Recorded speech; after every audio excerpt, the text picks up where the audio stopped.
Angin musim gugur yang menggigit menerpa wajahku saat aku berdiri di depan pintu rumah yang belum pernah kulihat sebelumnya. Rumah itu besar, terbuat dari batu bata tua yang tampak kokoh namun muram, dikelilingi pagar besi tinggi yang sudah berkarat. Ini adalah warisan satu-satunya dari ayahku, seorang lelaki yang hampir tak kukenal, setelah ia meninggal dunia sebulan yang lalu. Aku, Raya, baru saja menginjak usia 18 tahun. Sepanjang hidup, yang kukenal hanyalah apartemen sempit di kota dan ibuku yang single parent, bekerja keras siang dan malam hingga tubuhnya terkikis kelelahan. Ibuku meninggal karena sakit 2 tahun lalu, meninggalkanku sendiri. Surat dari pengacara tentang warisan ayah adalah hal terakhir yang kuharapkan. Kau yakin ini tempatnya, Nak? Tanya sopir taksi yang mengantarku, matanya menyipit memandangi rumah itu dengan curiga. Sepertinya iya, jawabku, suaraku hampir hilang diterpa angin. Aku membayar ongkosnya, mengangkat ransel berat yang berisi seluruh hidupku, dan melangkah keluar. Pintu pagu berderit saat kubuka. Rumah itu, meski megah, terasa seperti makam yang luas. Taman depan dibiarkan liar, rerumputan tinggi dan semak-semak yang tak terurus. Aku menarik napas dalam-dalam sebelum menekan bel pintu. Suaranya bergema di dalam, terdengar kuno dan sendu. Pintu kayu besar itu terbuka, dan seorang wanita dengan rambut pirang yang disanggul rapi menyambutku. Dia mengenakan gaun sederhana dan celemek, wajahnya cantik namun dingin, seperti patung porselen. Kau pasti Raya, katanya tanpa senyum. Aku Ibu Sofia, istri ayahmu. Aku halo, ucapku, sedikit gugup. Senang akhirnya bertemu. Dia mengangguk singkat dan mempersilakan aku masuk. Interior rumah itu gelap, didominasi kayu tua dan permadani yang warnanya sudah pudar. Bau debu dan sesuatu yang lain, semacam aroma disinfektan yang menyengat, memenuhi udara.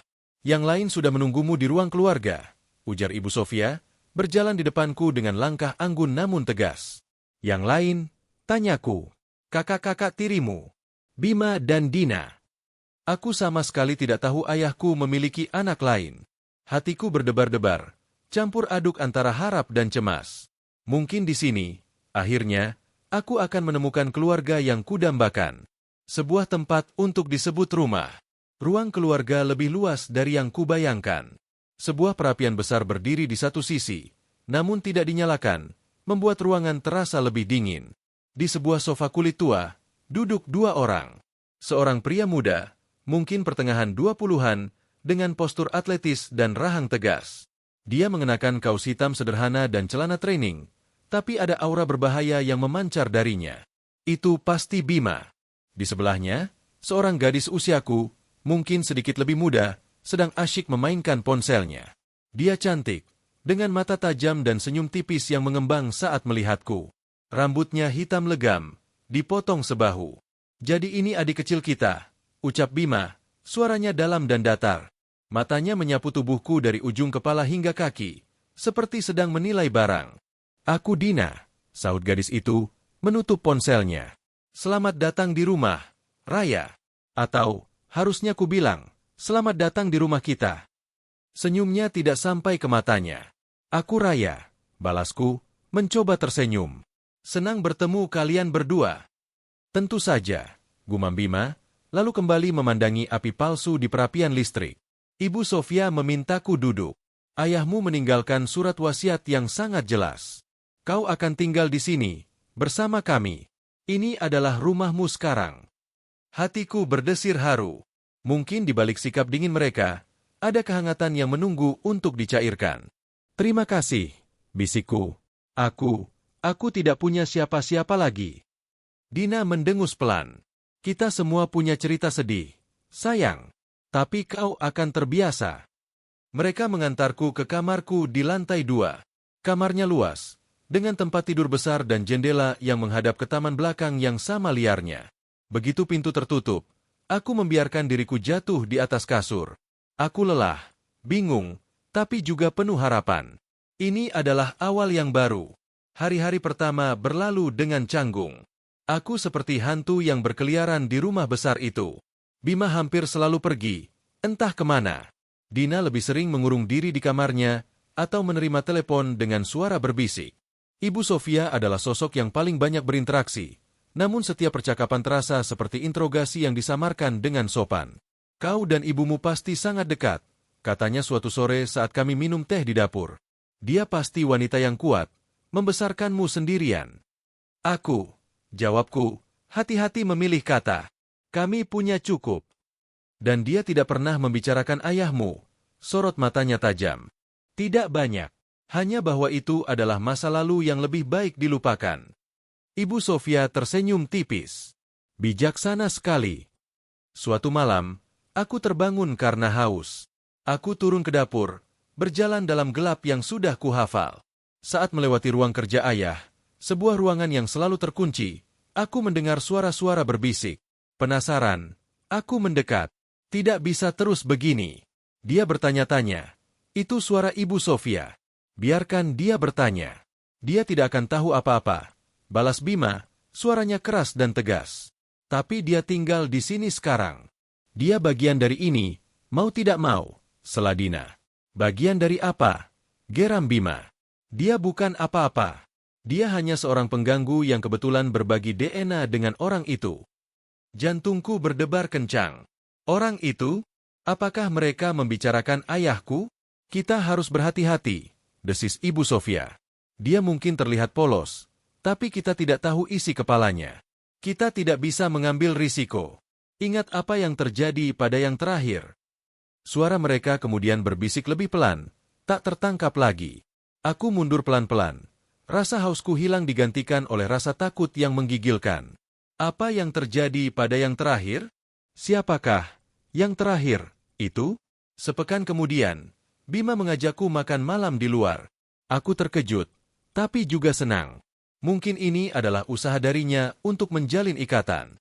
Kau butuh keluar dari rumah tua itu, katanya sambil menyetir mobilnya yang besar dan gelap.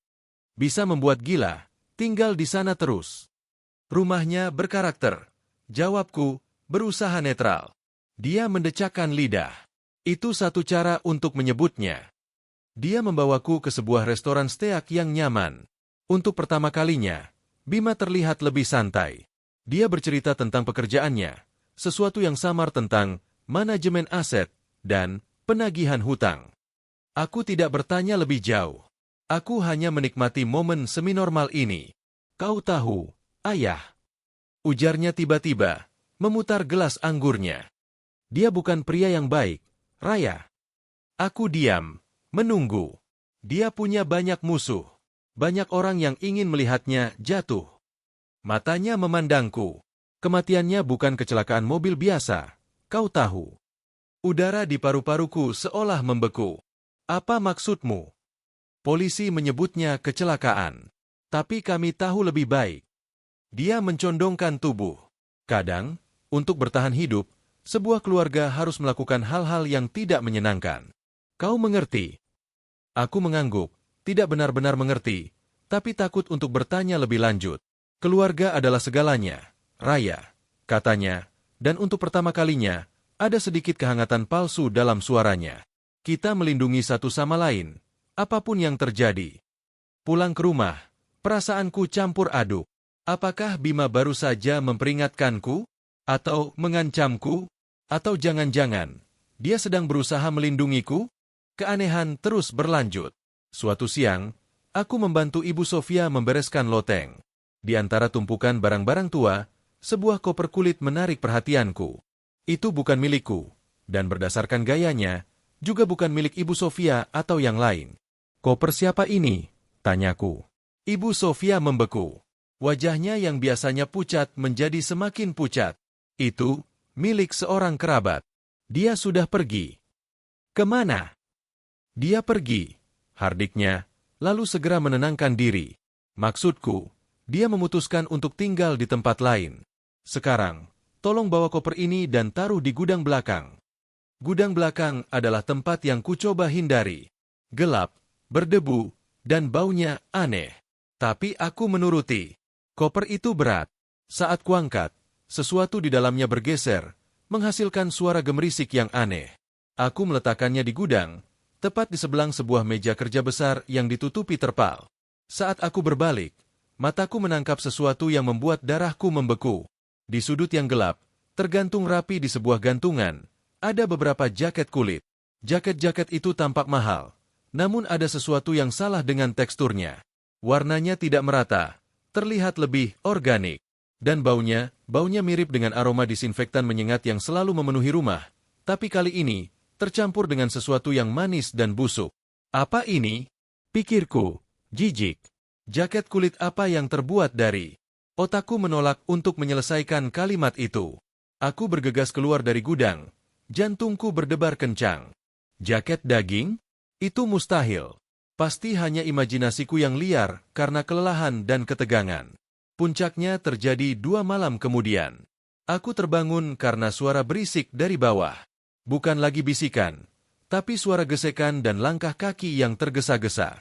Aku merangkak turun dari tempat tidur dan mengintip dari balik tangga. Dari ruang keluarga, cahaya reduap menerobos. Aku melihat Bima dan Dina, keduanya mengenakan apron karet yang bersih, sedang menggelar selembar plastik besar di lantai. Ibu Sofia berdiri di dekatnya, memegang sebuah tas alat yang besar. Kita harus cepat, desis Bima. Dia mulai mencium sesuatu. Tenang, balas Ibu Sofia. Dia tidur. Dan bahkan jika dia bangun, apa yang bisa dia lakukan? Dia hanya seorang gadis kecil. Aku tidak suka ini, gerutu Dina. Aku bilang dari awal kita harus menyingkirkannya juga. Bukan sekarang, kata Ibu Sofia dengan nada akhir. Kita butuh dia untuk warisan dan dokumen lainnya. Setelah semuanya clear, mereka kemudian membawa sesuatu yang besar dan terbungkus karung dari dalam mobil Bima yang diparkir di garasi. Benda itu digotong oleh Bima dan diletakkan di atas plastik. Bentuknya menyerupai tubuh manusia. Aku menahan napas. Tubuhku gemetar tak terkendali. Mataku berkunang-kunang. Ini bukan lagi teka-teki yang samar. Ini nyata. Sangat nyata. Saat Bima membuka tas alatnya, cahaya lampu sorot menerpa isinya. Aku melihat beberapa pisau panjang dan berkilau, gergaji besi, dan alat-alat lain yang fungsinya tidak ingin ku ketahui. Lalu, mataku tertuju pada jaket kulit yang dikenakan Bima di balik apronnya. Jaket itu persis seperti yang kulihat di gudang. Dan saat dia bergerak, jaket itu tampak hidup. Tiba-tiba, Dina menoleh ke arah tangga. Aku cepat-cepat menarik diri. Tapi apakah dia melihatku? Aku tidak tahu. Aku merangkak kembali ke kamarku, terkunci dalam ketakutan yang begitu dalam hingga aku tidak bisa berteriak. Mereka bukan keluarganya. Mereka adalah komplotan. Dan ayahku, kematiannya bukan kecelakaan. Apakah mereka yang melakukannya? Apakah yang terakhir yang mereka bicarakan adalah ayahku? Atau ada orang lain sebelum dia? Aku memandangi telepon genggamku. Telepon siapa yang bisa kuhubungi? Polisi. Apakah mereka akan mempercayaiku? Atau justru akan membuatku seperti yang terakhir, siapapun itu, yang sudah pergi? Dari bawah, suara mesin kecil mulai berdengung, memekakkan telinga. Suara itu seperti gergaji listrik, atau mungkin bor. Aku meringkuk di tempat tidur, menarik selimut hingga menutupi kepalaku, berusaha memblokir suara itu. Tapi baunya, bau logam dan sesuatu yang manis, mulai merayap naik, menyusup di bawah pintu kamarku. Aku datang ke rumah ini mencari kehangatan keluarga. Yang kudapat adalah kengerian yang tak terkatakan. Aku sekarang terjebak di dalam rumah yang sama dengan komplotan pembunuh berdarah dingin, dan jaket kulit mengerikan yang mereka kenakan mungkin adalah bukti bisu dari korban-korban mereka. Dan aku tahu, dengan yakin yang membuatku mual, bahwa jika aku tidak berhati-hati, aku akan menjadi yang terakhir berikutnya. Jaket daging berikutnya.